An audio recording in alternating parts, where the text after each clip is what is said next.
Traveling as a couple is awesome. Getting to have a shared experience in an exotic location cannot be beat. But you know what? It's not always a honeymoon. Sometimes it can be pretty challenging. So today, we and 3 of our favorite YouTube travel couples are going to share some of our tips for how to travel and survive as a couple.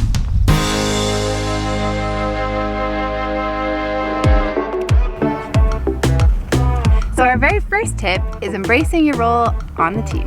When you're traveling as a couple, you're traveling as a team, and everybody has different strengths and weaknesses, so sometimes it makes sense for one of the two to take the lead. When you're traveling, it's important to let that happen. Now we're going to check in with the awesome Peter and Yen for another tip on how to travel and survive as a couple. Hey guys, Peter and Yen here, and here's our tip on how to travel and survive as a couple.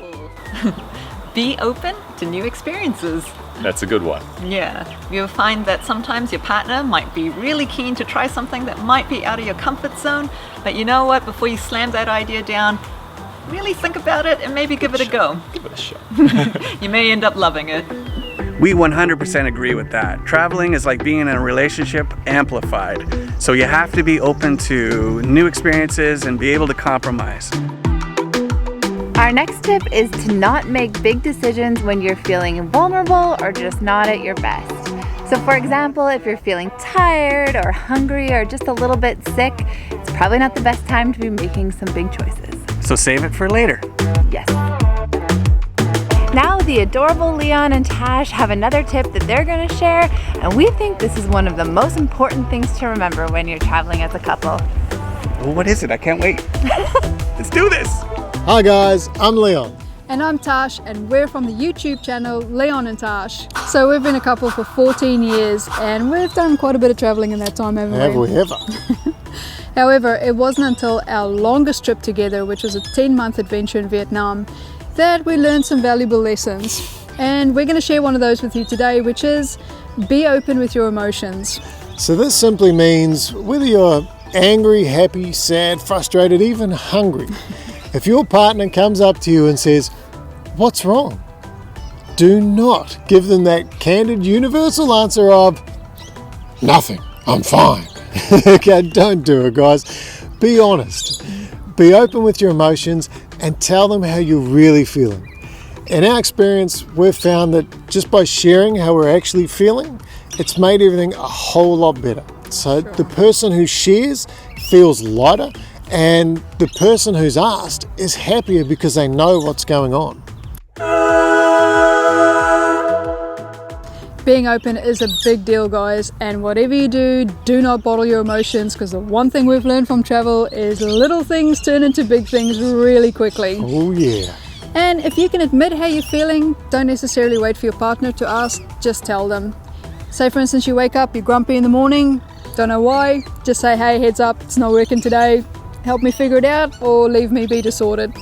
And that brings us to the other side of the coin in this situation.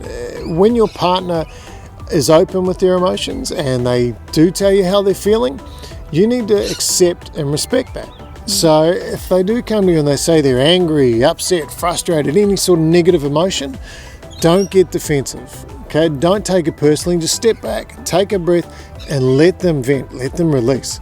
Once they've got it all out, then evaluate and see if you need to find a resolution. But as I say, most of the time we find just sharing that emotion is all it takes to make the whole situation better. And guys, don't always expect your partner to know what is causing them to feel the way that they do. With travel, anything from diet to fatigue to stress can impact on your moods without you even realizing it. So they may genuinely not know what it is that's causing them to feel the way that they do. Once we mastered how to be open about our emotions, it had a massive positive effect, not only on our relationship, but our enjoyment of travel.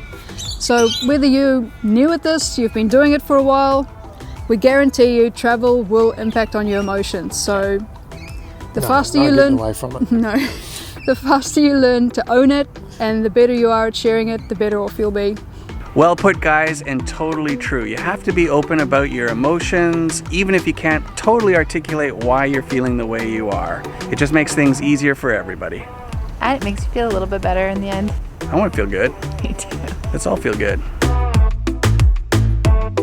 Our next tip is to make sure you take breaks, sometimes even from each other. Travel can be a bit of a grind and it can be easy to get tired. So it's important to make sure you have opportunities to just sit down, relax, have a coffee and rest.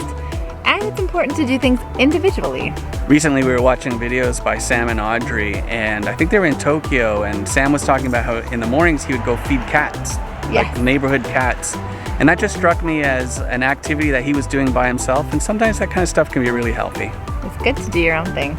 Especially with cats. So here are our friends Nick and Helmy to share another tip on how to travel successfully as a couple and how to stay on the same page, literally. Hi guys, this is Nick and Helmy. And coffee. Today we want to share you a travel tip. As a couple travel vlogger here on YouTube, our number one tip is to plan way ahead. Yep, so we usually make an Excel spreadsheet which is listed where we go, what to eat, what time is the bus, what time is the train, you know, everything that we need to do. Especially as a travel vlogger, we need to basically plan, you know, our day to make sure we have the video for you guys. That's right. So definitely, you know, we have to plan ahead to make sure that in case it rains, you know, you know, we've got plan B as well. Everything's taken care of. But also, I guess as a couple, it also puts us in a very good situation when we're at the destination. We don't sit around and stand around and then we're asking, where are we gonna go? And where are we gonna eat? And you know, there's no compromise there, right? And then that's where the argument kind of happens. Yeah. For example, like me, basically compromised Nick to go to Akihabara. I was not like a big fan of anime, but you know, compromise. That's right. Thanks, Helmy. Well, that's our travel tip, guys. I hope you enjoy it. Great tip, guys. We think it's also important to make sure you're flexible with your plans. Sometimes a packed itinerary can be a little too much and you only realize it once you're out traveling, and it's really important that you can both agree to scale back when you need to. Well, that's it for this video. Thanks so much for watching, everyone, and thank you to Leon and Tash, Nick and Helmy, and Peter and Yen for their awesome tips and advice. Thanks, Micah and Lindsay. Thanks, guys. See ya. See ya. Be open to new relationships. Sometimes it's just not working out.